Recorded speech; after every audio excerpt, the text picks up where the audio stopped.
¿Qué tal, amigos de Puntos y Comas? Nos da muchísimo gusto que nos acompañen en este segmento de información útil rumbo a los comicios del domingo 2 de junio del 2024. Esta semana le hemos puesto el ojo con mayor detalle a las iniciativas de reformas constitucionales que envió el presidente de la República a la Cámara de Diputados, pero particularmente a aquellas que se refieren a la reforma en materia electoral y en cuanto a la reforma de fondo de algunas instituciones electorales como el Instituto Nacional Electoral, el Tribunal Electoral del Poder Judicial de la Federación y también algunas propuestas que abordaremos mañana relacionadas con la propuesta de disminuir el número de diputados y senadores en el Congreso de la Unión. Pero hoy nos concentraremos en un punto importante, un punto muy importante y muy trascendente por una razón, porque todas las evidencias que tenemos es de que el Tribunal Electoral del Poder Judicial de la Federación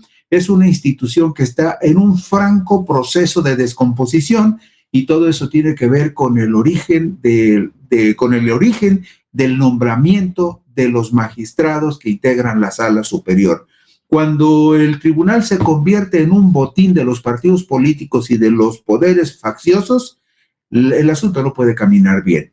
Y justamente para evitar que los nombramientos de los magistrados que integran la Sala Superior del Tribunal Electoral del Poder Judicial de la Federación se sigan repartiendo mediante el muy cuestionado sistema de cuates y cuotas, como si fueran un botín de los partidos políticos y de los poderes fácticos, el presidente de la República, Andrés Manuel López Obrador, envió al Congreso de la Unión el pasado lunes 5 de febrero del 2024 una iniciativa de reforma constitucional para que estos funcionarios judiciales sean electos por el voto popular directo. La iniciativa del presidente López Obrador propone que para la Sala Superior del Tribunal Electoral del Poder Judicial de la Federación se elijan 7 magistrados, como actualmente también hay 7, para un periodo de 6 años improrrogables. La presidencia del tribunal se definiría por elección de sus integrantes. Señala también la iniciativa que las personas magistradas electorales que integren la Sala Superior deben ser electos el primer domingo de junio del año que corresponda mediante voto directo y secreto de la ciudadanía en todo el país. Es decir, los magistrados electorales, los 7 que integrarían la Sala Superior, de acuerdo con lo que propone la iniciativa del presidente, tendrían que ser electos en todo el país. La iniciativa de reforma al artículo 99 de la Constitución Política de los Estados Unidos Mexicanos explica lo siguiente: el Senado de la República emitirá la convocatoria para la integración del listado de candidatos a magistraturas electorales el día que se instale el primer periodo de sesiones ordinarias del año anterior al de la elección que corresponda, el cual contendrá las etapas completas del procedimiento, sus fechas y plazos improrrogables. Esto significa que si se aprueba esta reforma al artículo 99, un año antes de las elecciones, el Senado tendría que iniciar el proceso para elegir a los integrantes de la Sala Superior del Poder Judicial de la Federación en el periodo que corresponda, después de que los que sean electos para formar la primera sala en esta reforma cumplan los 6 años improrrogables que están considerados en la iniciativa de reforma constitucional. Agrega la propuesta de reforma constitucional lo siguiente: el Poder Ejecutivo postulará de manera paritaria, por conducto de la persona del titular de la Presidencia de la República, hasta 10 personas aspirantes. El Poder Legislativo postulará hasta 5 personas por cada una de las cámaras mediante votación calificada de 2/3 de sus integrantes presentes. Es decir, la Cámara de Diputados tendrá que enviar 5 propuestas de candidatos que tendrán que ser votados por la mayoría calificada de 2/3 de los presentes en la sesión correspondiente de la Cámara de Diputados, y otros 5 candidatos tendrán que ser propuestos por el Senado de la República, también en votación de mayoría calificada. Ya llevaríamos ahí 20 candidatos. Pero para completar este paquete de candidatos, el Poder Judicial de la Federación, por conducto del Pleno de la Suprema Corte de Justicia, postulará hasta 10 personas más por mayoría de 6 votos. Usted sabe que el Pleno de la Corte se integra por 11 ministros. Bueno, se necesitaría el voto de 6 de esos 11 ministros para que la lista de 10 candidatos que envíe la Suprema Corte sea aprobada. De esta manera, estamos hablando de 30 candidatos para ser electos, de ahí 7 para ocupar los 7 lugares disponibles en el Pleno de la Sala Superior del Tribunal Electoral del Poder Judicial de la Federación. El Senado de la República recibiría las postulaciones, verificaría que las candidaturas propuestas cumplieran los requisitos de elegibilidad establecidos en la Constitución y en las leyes y remitiría el listado al Instituto Nacional de Elecciones y Consulta antes de que concluya el año anterior al de la elección que corresponda, a efecto de que se organice el proceso de elección y votación para elegir los 7 magistrados que ocuparían el Pleno, que formarían parte del Pleno en la Sala Superior del Poder Judicial de la Federación, del Tribunal Electoral del Poder Judicial de la Federación. De esa manera serían 10 candidatos que mandaría el presidente, 10 candidatos que mandarían las cámaras de diputados y senadores y 10 candidatos que mandaría el Poder Judicial a través de la Suprema Corte. Con esos 30 candidatos serían los que entrarían en la contienda electoral para de ahí elegir a los 7 magistrados que integrarían la Sala Superior del Tribunal Electoral del Poder Judicial de la Federación. La iniciativa precisa cómo debe concluir el proceso de elección de los magistrados electorales. Y dice lo siguiente: el Instituto Nacional de Elecciones y Consultas efectuará los cómputos de la elección y los comunicará al Senado de la República, que de inmediato realizará y publicará la suma y enviará los resultados a la Suprema Corte de Justicia de la Nación, la cual resolverá las impugnaciones, calificará el proceso y declarará sus resultados antes de que el Senado de la República se instale para el primer periodo ordinario de sesiones del año de la elección que corresponda, fecha en la que las personas aspirantes electas a magistrados electorales tomarán protesta de su encargo. Usted está viendo en pantalla la diapositiva en la que le mostramos cómo está actualmente integrado el Tribunal Electoral del Poder Judicial de la Federación. Bueno, actualmente el Tribunal Electoral es un tribunal que está fracturado. ¿Por qué? Porque 3 de los 5 magistrados que integran la Sala Superior, usted los ve ahí, Felipe de la Mata Pizaña, Felipe Alfredo Fuentes Barrera y Mónica Aralí Soto Fregoso, presionaron para que en diciembre pasado Reyes Rodríguez Mondragón, que está en la parte central de abajo, Reyes Rodríguez Mondragón dejara la presidencia del tribunal porque dijeron que le habían perdido la confianza, que era ineficiente en el cargo y que además permitía la injerencia de abogados externos en los asuntos de ese organismo jurisdiccional, presumiblemente del despacho del panista Roberto Gil Schwartz, que fue quien empujó y apoyó a Reyes Rodríguez Mondragón para que llegara a la Sala Superior del Tribunal.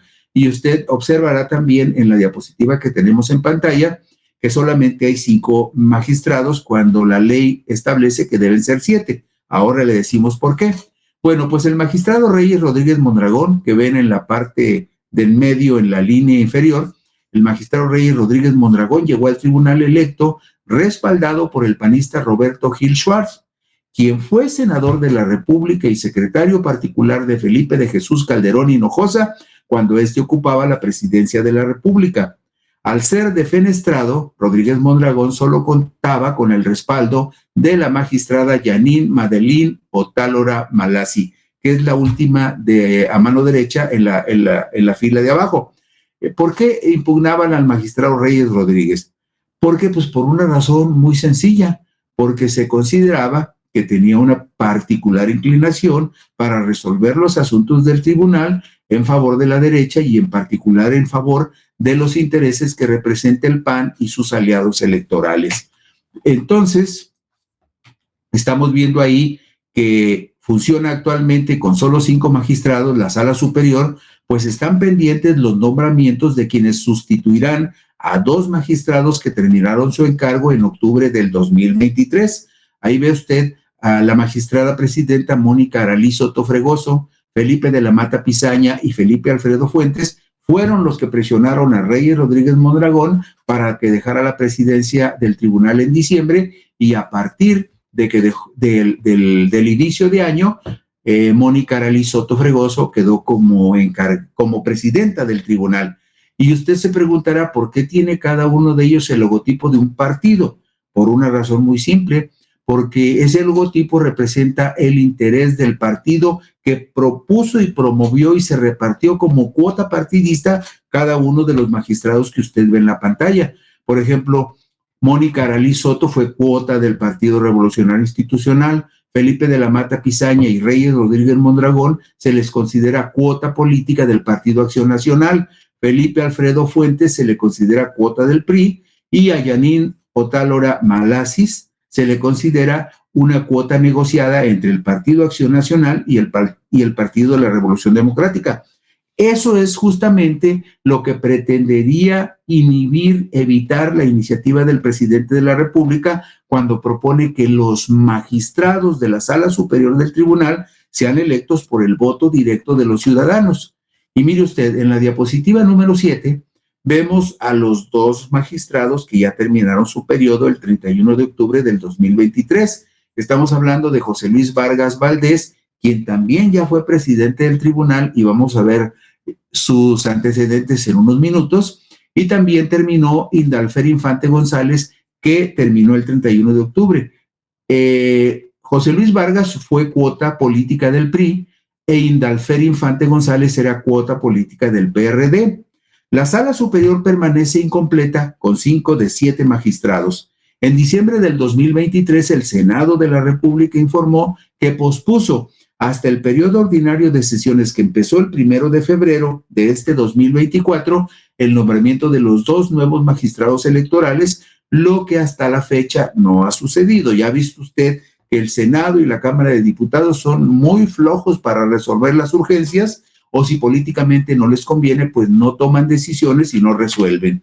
De acuerdo con la legislación vigente, los magistrados electorales son nombrados con los votos de las 2/3 partes de los miembros presentes en el Senado de la República, de ternas que son propuestas por la Suprema Corte de Justicia de la Nación. Ya hay 2 ternas de candidatos que la Suprema Corte puso a consideración de los senadores y que está en proceso de análisis para completar los 7 magistrados que por ley deben integrar la Sala Superior. Una terna es de mujeres y está integrada con Marcela Elena Fernández Domínguez, Gabriela Villafuerte Coello y Claudia Valle Aguilasocho.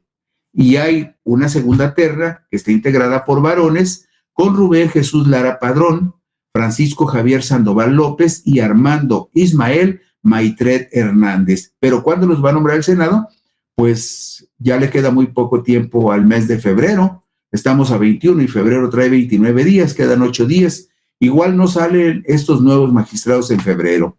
Los actuales integrantes de la Sala Superior del Tribunal Electoral del Poder Judicial de la Federación han sido cuestionados desde el día de su nombramiento.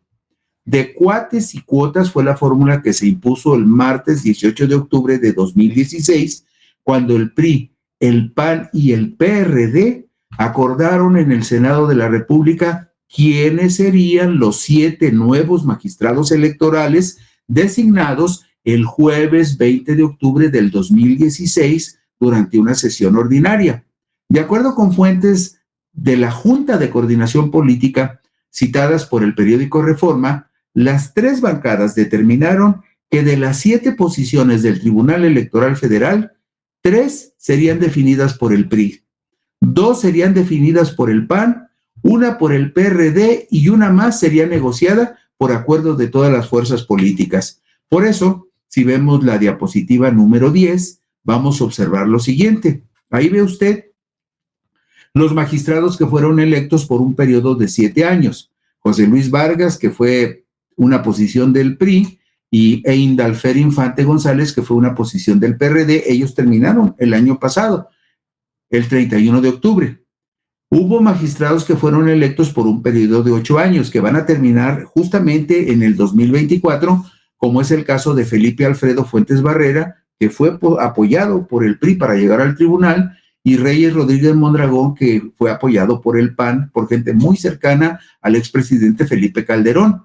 Ellos terminan este año. Y el próximo año terminan sus 9 años de gestión como magistrados electorales Mónica Aralí Soto Fregoso, que fue una cuota del PRI, Felipe de la Mata Pizaña, que es cuota del PAN, y Yanin Madeline Otálora Malasis, que es una cuota negociada entre el PAN y el PRD. Y bueno, en la diapositiva número 11 vemos algunos antecedentes de un expresidente polémico. Estamos hablando de José Luis Vargas Valdés. Él fue presidente del tribunal entre 2020 y 2021. La gestión de José Luis Vargas Valdés estuvo marcada por la polémica, la cual llevó a sus compañeros de la Sala Superior a quitarle la presidencia de ese órgano en agosto del 2021 en medio de los señalamientos de corrupción que arrastraba desde el 2020. Exfuncionario en el gobierno de Felipe Calderón, ligado al priismo en la administración de Enrique Peña Nieto y con ciertos guiños hacia Morena, Vargas fue señalado como personaje que buscó cercanía con el poder en turno, es decir, en palabras simples y coloquiales, José Luis Vargas era muy hábil para acomodarse cerca del poder en turno. La Unidad de Inteligencia Financiera, entonces comandada por Santiago Nieto Castillo, llevó a cabo una investigación en su contra y denunció a Vargas en 2020, justo cuando asumió la presidencia del Tribunal Electoral. Lo acusaron de enriquecimiento ilícito superior a los 36 millones de pesos, pero la Fiscalía General de la República lo exoneró. Esto lo publicamos en Sin embargo el 31 de octubre del 2023. Y vea usted los antecedentes de otro expresidente polémico, el que se acaba de ir en diciembre, y este lo vemos en la diapositiva 12. Nos referimos a Reyes Rodríguez Mondragón.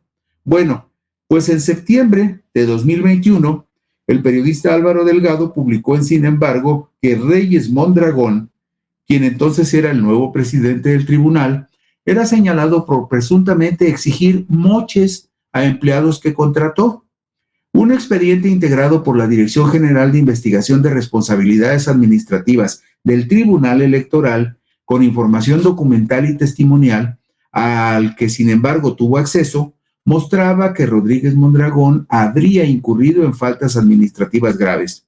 Según la investigación, iniciada a partir de una denuncia presentada en 2020, el magistrado electoral impulsó ascensos de personal dentro de su ponencia y de la Dirección General de Planeación y Evaluación Institucional del Tribunal Electoral para agotar los recursos del presupuesto y a cambio les exigía un moche.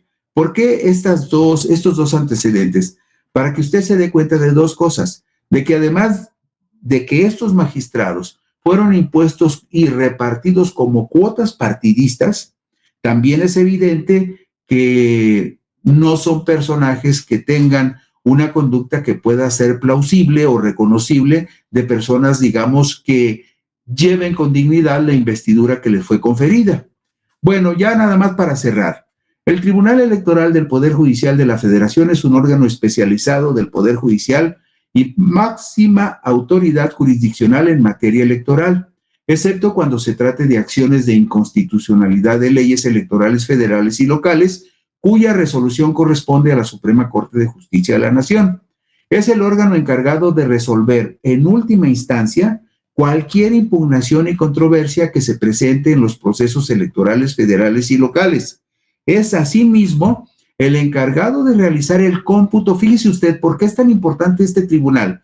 Porque el tribunal en este momento es el encargado de realizar el cómputo final de la elección presidencial y formular la declaración de validez de la elección y del presidente electo de los Estados Unidos mexicanos, facultad que anteriormente le correspondía a la Cámara de Diputados. Para que vea usted nada más la trascendencia de este tribunal, es el que va a decir quién va a ganar legalmente, jurídicamente, la elección del domingo 2 de junio del 2024. Ellos son los que van a decir, ganó fulano y perdió perengano, o ganó fulana y perdió perengana. Por eso es tan importante el tribunal. El Tribunal Electoral del Poder Judicial de la Federación está facultado para resolver de manera definitiva e inatacable los medios de impugnación previstos en la Ley General del Sistema de Medios de Impugnación en materia electoral, ya sea en una o en dos instancias. Sus funciones las realiza a través de la Sala Superior y de sus salas regionales. El tribunal está organizado en una sala superior integrada por 7 magistrados, que es de la que más hemos hablado, y 5 salas regionales con 3 magistrados cada una, cuyo cargo ejercen por un periodo de 9 años.